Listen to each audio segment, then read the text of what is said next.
ଏଇ ରେସିପିଟା ଯେତିକି ଟେଷ୍ଟି ସେତିକି ହେଲ୍ଦି ଆଉ କରିବା ତ ତାଠୁ ବି ସହଜ। ତ ସେଥିପାଇଁ ବତୁରେଇକି ରଖିଥିବା ସୋଲାକୁ ପ୍ରେସରରେ ଦେଇକି ସ୍ୱାଦ ଅନୁସାରେ ଲୁଣ ଦେଇକି 2ଟା ସିଟି ମାରିଲା ପରେ ତାକୁ ହାଲକା ଟିକେ ଚକଟି ଦେବା।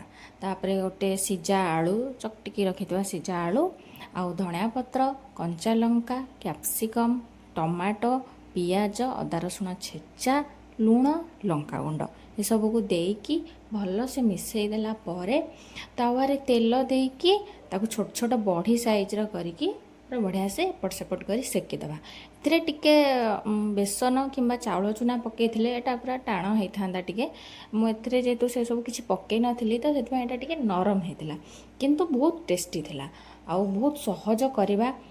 ବହୁତ ବଢ଼ିଆ ଲାଗିଲା ବି, ଯେହେତୁ ଅଦା ରସୁଣ ଛେଚାଟା ପଡ଼ିଥିଲା ବହୁତ ଟେଷ୍ଟି ଲାଗୁଥିଲା। ଆପଣମାନେ ନିଶ୍ଚୟ କରିକି ଥରେ ଟ୍ରାଏ କରନ୍ତୁ।